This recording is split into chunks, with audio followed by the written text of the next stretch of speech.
ছি বাবা, ছি। ধরা পড়ে গিয়ে এখন নিজের পিঠ বাঁচাতে সুমের ঘাড়ে দোষ চাপাচ্ছ তুমি। পার্থবাবু, আপনাকে আমাদের সঙ্গে থানায় যেতে হবে, আসুন।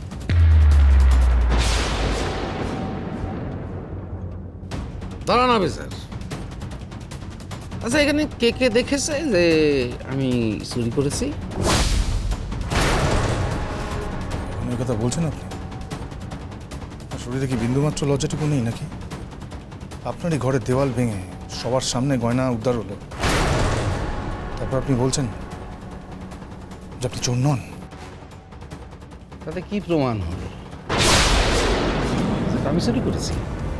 আমার এত বড় বাড়ি, কত চাকর, কত লোক প্রতিদিন যায় আসে, যে গুনতে পারে? আর আমি চুরি করে আমার বাড়ির দেয়ালে রেখে দেবো? আমি যদি গয়না নিতাম সেগুলো তো গলায় রেখে দিতাম। টাকা নিতাম তো আমার বিভিন্ন রকম ব্যবসার মধ্যে কাজে লাগাতাম।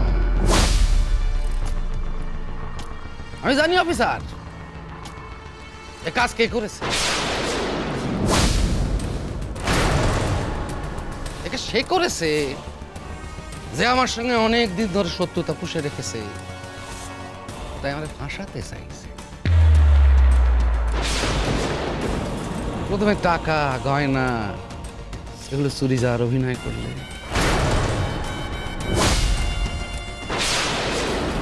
তারপর নিজের বাড়িতে লুকিয়ে রাখার ভয়ের জন্য বোনটারে দিয়ে আমার বাড়ির দেওয়ালে লুকিয়ে রাখে।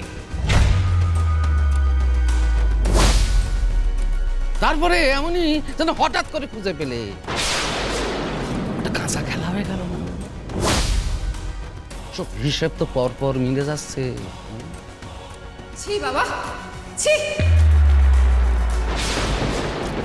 ধরা পড়ে গিয়ে এখন নিজের পিঠ বাঁচাতে সুমের ঘাড়ে দোষ চাপাচ্ছ তুমি।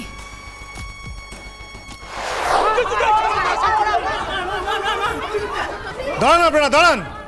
সরে আসুন, এটা আর পরিবারের ব্যাপার না, এটা আমাদের গ্রামের ব্যাপার। কি করবে তোমরা? নিজের হাতে আইন তুলে নেবে? মারবে তোমরা? প্রাণে মেরে দিতে চাও? কেন করবে? আমাদের যে কারণে এত কিছু করা সেটা তো হয়েছে, সেটা তো সব ঠিক আছে। আমাদের কি মা ভুবনেশ্বরের উপর বিশ্বাস নেই?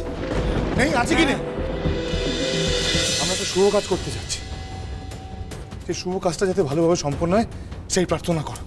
সোমেশ্বরবাবু, আপনার কাছে ক্ষমা চাওয়ার মতো মুখ আমার নেই, তবু বলছি যা করেছি নিজেকে বাঁচানোর জন্য করেছি, নিজের পরিবারকে বাঁচানোর জন্য করেছি। পার্থবাবু, আপনি কি করেছেন আর কি করেননি সেটা প্রমাণ সাপেক্ষ, কিন্তু এই মুহূর্তে আমার সঙ্গে আপনাকে থানায় যেতে হবে, সেটা আপনার সেফটির জন্য ভালো। আসুন।